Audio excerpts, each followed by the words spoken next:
할렐루야. 네. 오늘도 주님의 말씀 앞에 나오신 여러분을 또 주님의 이름으로 축복합니다. 오늘 열왕기상 4장 20절부터 34절까지의 말씀인데요. 열왕기상 4장은 솔로몬의 왕국이 얼마나 평화롭고 든든해졌는가라는 것들을 좀 이야기를 하고 있습니다. 여기서 보면 20절에 유다와 이스라엘의 인구가 바닷가에 모래같이 많게 되매 먹고 마시며 즐거워하였다. 그리고 솔로몬이 그 강에서부터 블레셋 사람의 땅에 이르기까지 애굽 지경에 미치기까지의 모든 나라를 다스림으로 솔로몬이 사는 동안에 그 나라들이 조공을 바쳐 섬겼다. 이렇게 이야기를 하죠. 지금 이제 그 인구가 바다의 모래처럼 많았다는 거, 그리고 그 솔로몬이 다스리는 그 지경이 그 강은 유프라테스 강을 말합니다. 그러니까 유프라테스 강 이 서쪽부터 해서 전체적으로 지중해 연안 그리고 애굽에 이르기까지, 애굽 지경에 이르기까지, 메소포타미아 문명과 애굽 문명 그 사이에 있는 그 모든 지역을 지금 솔로몬이 다스렸고, 또 솔로몬의 영향력 아래에 있어서 물론 그곳을 정복해서 뭐 다 이렇게 다스렸다기보다는 그곳에 있는 나라들이 솔로몬의 영향력 아래 들어와서 조공을 하고 섬기고 그렇게 함으로써 그 지배권을 가졌다라는 이야기죠. 그런데 이제 이게 바로 아브라함에게 하나님께서 주신 그 약속이 이 솔로몬 때에 와서 이루어지는 겁니다. 하나님께서 아브라함을 갈대아 우르에서 불러내셔서 가나안 땅으로 인도하시면서 몇 번에 걸쳐서 약속을 주시죠. 그 중에 그 약속이 내용이 뭐냐면 결국 그 아브라함의 후손들이 이 하늘의 별과 같이 바다의 모래와 같이 많아질 것이다 라는 것과, 그리고 그 후손들이 다스리는 나라 경계가 이 유프라테스 강부터 애굽강 밑에 애굽 있는 데까지 거기를 다 그 후손들에게 주겠다라고 하는 건데, 근데 아브라함이 한 BC 한 2000년 정도의 사람이거든요. 그런데 솔로몬은 한 BC 1000년 정도, 그 정도의 사람입니다. 1000년보다 조금 더 이제 지났지만 어쨌든 이 아브라함에게 주신 약속이 완전하게 이루어지는 것이 한 1000년 정도가 걸린 거죠. 그래서 우리 하나님께서 약속하신 것은 이 천년의 세월 동안 계속해서 하나님께서 점진적으로 이루어가셔서 마침내 이 솔로몬 왕 때, 다윗과 솔로몬 시대에 그것을 완전히 이루셨다라는 것을 지금 보여주고 있는 겁니다. 그리고 이 솔로몬의 하루의 음식물은 가는 밀가루가 30고루고 굵은 밀가루가 60고루다. 그런데 이 고르는요, 220리터 정도 됩니다. 그러니까 한 호멜하고 비슷한데 220리터 정도 돼서 여기서 30고루면은 거의 뭐 6,600kg, 6,600 리터가 되는 거죠. 6,600리터가 되는 것이고, 뭐 60고루면 그 2배니까 12,000리터가 넘어가는 거고요. 그렇게 많은 엄청난 밀가루가 소모가 됐다고 하는데, 이제 학자들이 이것을 계산을 해보면 거의 한 14,000명 정도가 먹고 나올 만큼의 이제 그러한 양이라고 해요. 그리고 밑에 보면 살찐 소가 10마리, 초장의 소가 20마리, 양이 100마리, 그 외에 수사슴과 노루와 암사슴과 살찐 새들, 그러니까 이런 육류도 이 전체를 이렇게 보면 이 14,000명 정도의 사람들이 거의 뭐 한 근 이상씩 먹을 수 있는 그런 양, 이 소만 해도 그렇다고 합니다. 그러니까 뭐 다른 것까지 합치니까 엄청나게 풍족하겠죠.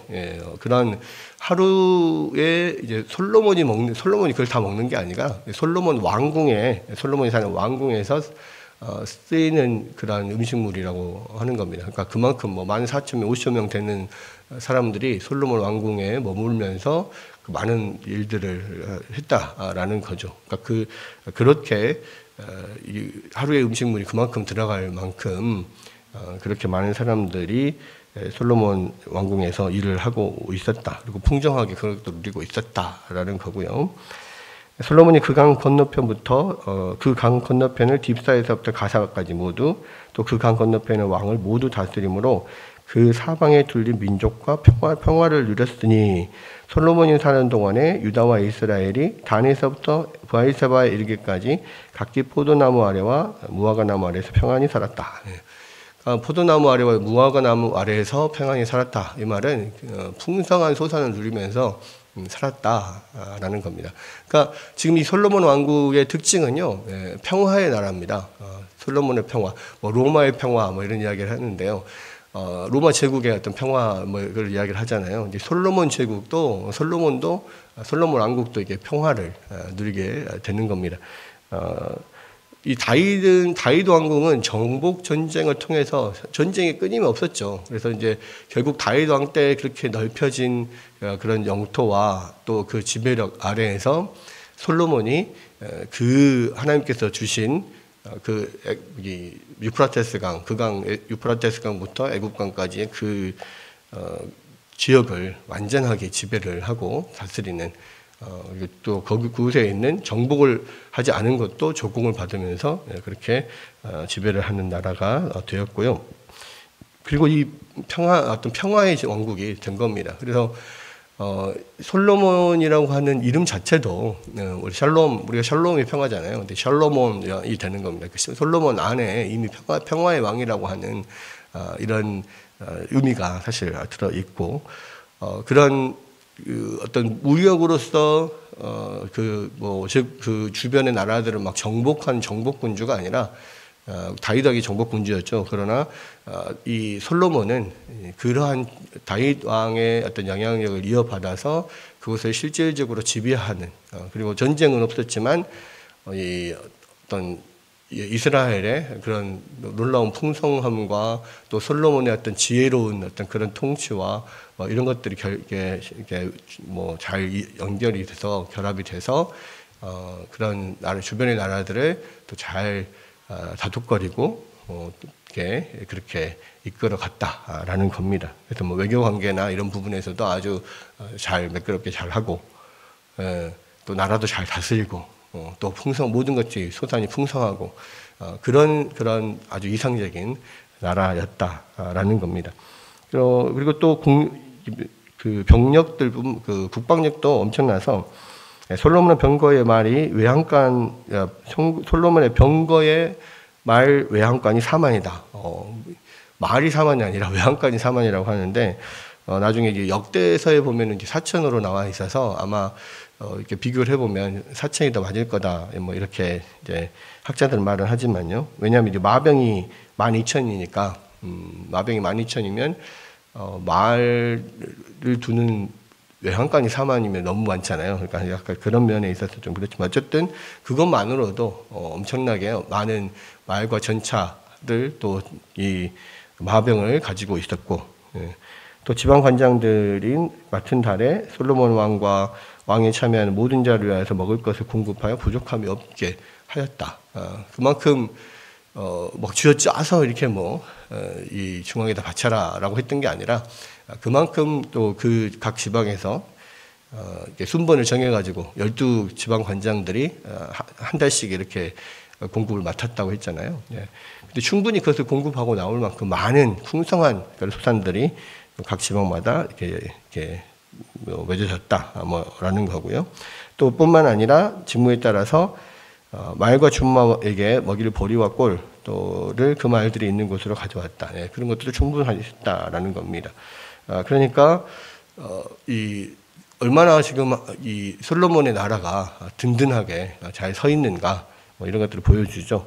그리고 또 29절부터는 하나님이 솔로몬에게 지혜와 총명을 심히 많이 주시고 또 넓은 마음을 주셔서 바닷가에 모래같이 하셔서 솔로몬의 지혜가 동쪽 사람의 모든 지혜와 애굽의 모든 지혜보다 뛰어났다.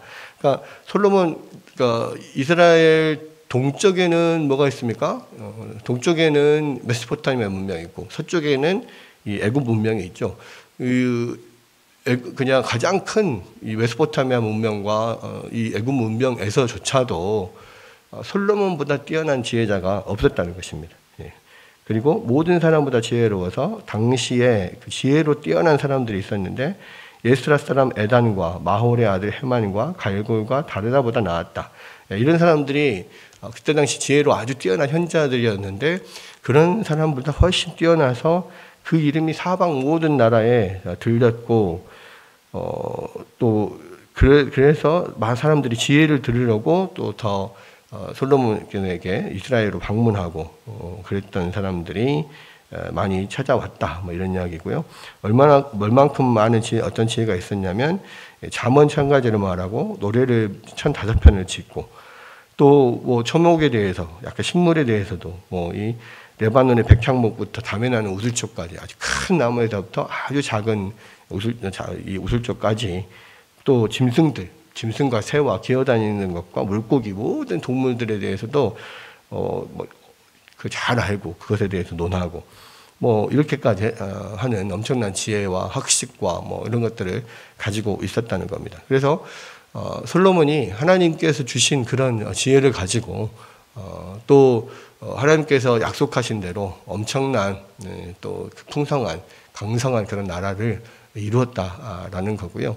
결국은 이게 이제 솔로몬이 뭐 잘나서 뛰어나서 이렇게 나라를 이룬 게 아니라 하나님께서 이 솔로몬 시대에 하나님의 약속대로 아브라함에게 주셨던 그 약속대로 정말 그렇게 강성한 하나님의 나라, 든든한 하나님의 나라를 평화의 나라를 하나님께서 솔로몬에게 이루게 하셨다라는 겁니다.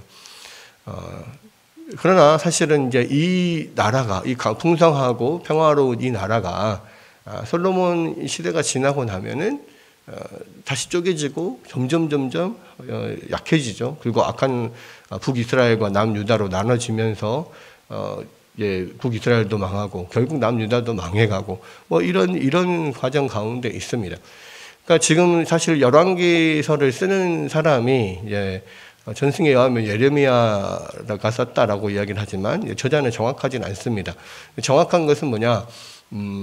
이스라엘과 남유다가 망하고 바벨론의 포로로 끌려가서 그곳에서 있는 어떠한 저자가 이스라엘의 역사를 이렇게 뒤돌아보면서 왜 하나님의 선택받은 백성들인 하나님의 선민의 하나님의 나라가 이렇게 망해서 이렇게 바벨론까지 포로로 여기까지 끌려왔는가라는 것을 다시 한번 돌아보면서 되짚는 거예요. 그렇기 때문에 결국 이 솔로몬의 왕국 하나님께서 주신 그 나라가 솔로몬 시대에 완전하게 이루어졌는데 그것이 이제 완전하지 않았던 거죠. 완전한 나라가 아니었던 거예요. 하나님의 약속은 그러나 1000년이 지나도 이 아브라함의 약속이 이 솔로몬에게 이루어지는데 그렇다면은 그건 잠깐 이루어지고 마는 약속이냐?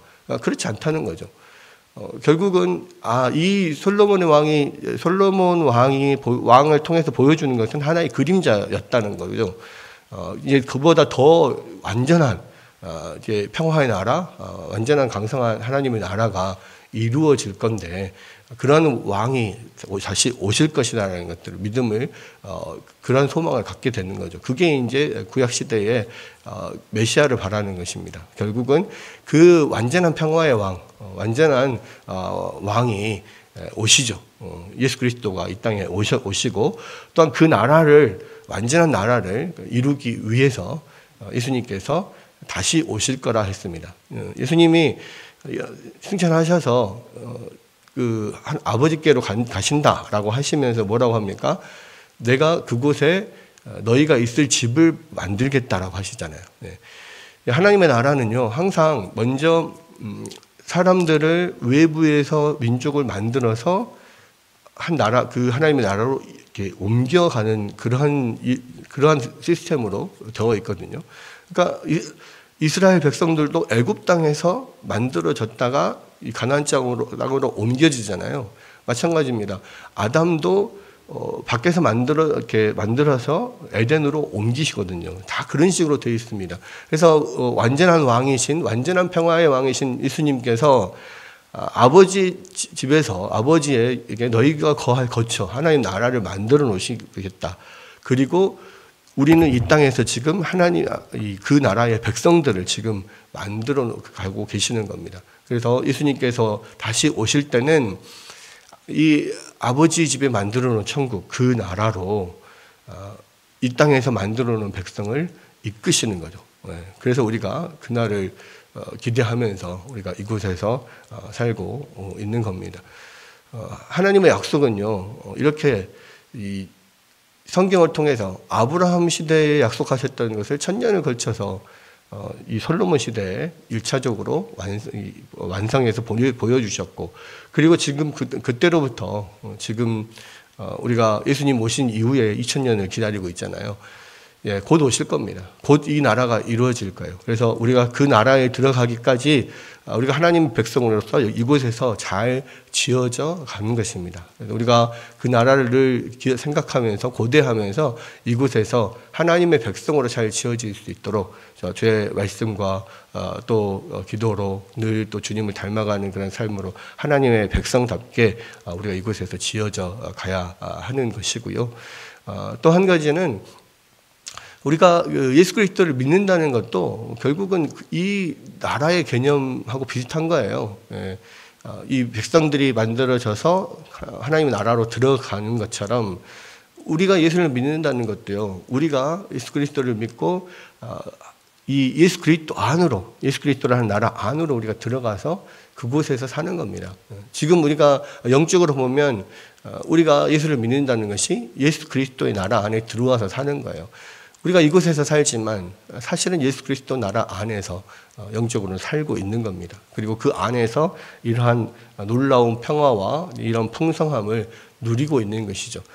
우리가 이 이스라엘 백성들이 가나안 땅에 들어가서 하나님께서 주신 그 지경이 있지만 여호수아가 이스라엘 백성들을 데리고 들어가서 각 지파에게 그 땅을 나누어 주지만 결국 그 지파가 열심히 그곳에 싸워서 이 발로 밟은 만큼 또 열심히 싸워서 쟁취하는 만큼 그것을 얻잖아요. 마찬가지입니다. 우리도 예수 그리스도라고 하는 나라 안에 들어와서 그 풍성한 이 소산을 누리고 또 그런 주님 주신 평화를 누리는 것은 우리가 열심히 이 안에서 밟은 만큼 또 예수 그리스도 안에서 열심으로 주의 말씀에 순종하고 또 그렇게 우리가 열심히 싸워 승리하는 만큼 우리가 그곳에서 풍성함과 평안을 누리게 되어 있는 겁니다. 여러분, 하나님 안에서 예수 그리스도를 믿는 여러분들이 만약에 정말 주님 안에 있는 풍성한 생명과 이 평안을 누리지 못하고 있다. 그렇다면은 여러분 열심히 그 땅을 밟지 않고 있는 거예요. 예수 그리스도 안에 있는 모든 사람들은 그 땅을 열심히 밟고 또 싸워서 승리하여 쟁취하여야만 그한 풍성한 소산을 누릴 수가 있는 겁니다. 오늘 다시 한번 우리가 예수 그리스도를 믿는 것이 무엇인지 우리가 다시 한번 생각하고 열심히 주의 말씀대로 또 이 땅에서 주의 말씀과 싸워 또 승리하고 쟁취하여서 여러분들에게 풍성한 생명과 또 풍성한 평안이 넘치기를 또 원하고 또 우리가 저 천국을 바라보면서 이 땅에서 열심히 하나님의 백성으로 만들어져 가기를 소원하는 여러분들 되시기를 주의 이름으로 축원합니다.